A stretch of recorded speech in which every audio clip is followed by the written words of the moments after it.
I've been studying martial arts for 43 years, and I have had the opportunity to study under some of the most legendary names in martial arts.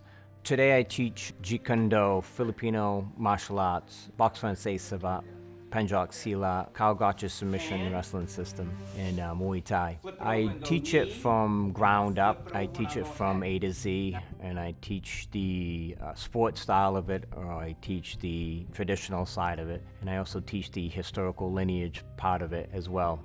I believe educated in all aspects of it is really important, because as time goes on and these masters have passed away, the knowledge becomes more rare and hard to get. Passing that on is really, really important. I met Guru Guy Chase when I was roughly 17 years old. I had been studying traditional martial arts with my uncle, Dr. Joseph Dellagrotte, my father's brother. Got me into Tai Chi, Shotokan Karate, Kempo. My thirst for something, more, grew. So I started poking around a little bit, researching Muay Thai, kickboxing.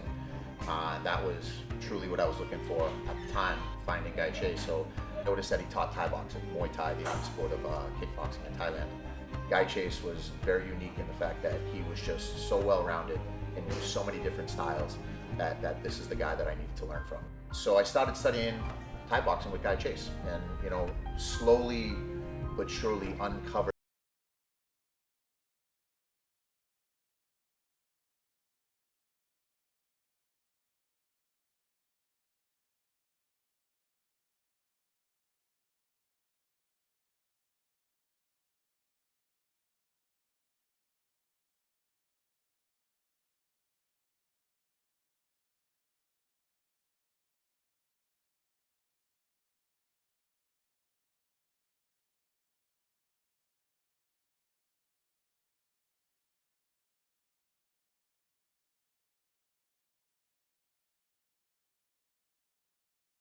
so many different escrimados, Teddy and Lucky Lukai.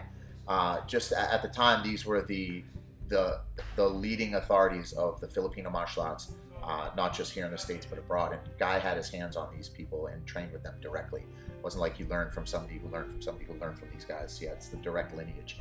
Actually studied under these people.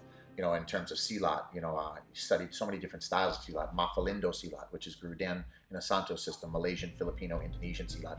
Also studied, Penjok Silat under Herman Suwanda, who I had the pleasure to meet, both Guru Dan Inosanto and the late, God rest his soul, Herman Suwanda. Just the list goes on and on. He trained with the legendary Karl Gotch. I remember when, the Gracies, first emerged in this UFC and the big Brazilian Jiu-Jitsu craze. Guy was already teaching us catch wrestling. We had already done the pancreas, and we knew Yuri Nakamura and Fujiwara and all these famous, pro wrestlers. Again, Guy being ahead of the curve with Karl Gotch and Yuri Nakamura at the Inosanto Academy. Eric Paulson, who later on became a UFC veteran and a Pride fighter in Japan. Let's see, Savate Salam Asli, I believe I'm saying his name correctly, from France. He trained with, Tom Tan, even traditional Chinese medicine and acupuncture and herbal remedies. Just that's one thing that fascinated me about Guy Chase, is that he just knew so much about so many different arts. And I was like, man, how one-dimensional are these guys that are just boxing, or just doing Kempo karate, or just doing Taekwondo, or even Thai boxing for that matter.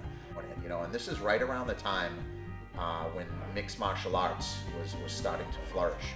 And we were experimenting. There was so much to learn, so much to do, but it seemed like Guy was kind of at that cutting edge. The UFC emerged. I had considered Guru Guy Chase as not only right there at the birth of the arts, but actually ahead of the curve. Do I think I would be the martial artist that I am today if I had not met Guru Guy Chase? Absolutely, positively not. It's safe to say that he is among the very few people that I completely owe my martial arts education to, and am forever in debt and grateful for that. It was an honor to train with him, an honor to learn from him, and I continue to do so every day. But I think martial arts has changed at a really fast pace. One of my first students in Boston, Massachusetts, Mark Dellagrotte, Steve Sariano, John McCarran, that really have stuck with the systems and teach them today. Myself and Mark Dellagrotte spend a lot of time together, still go over concepts, still go over what can be, what can't be, what works well, what doesn't, what changes, what from the old we bring into the new, or the new we bring into the old.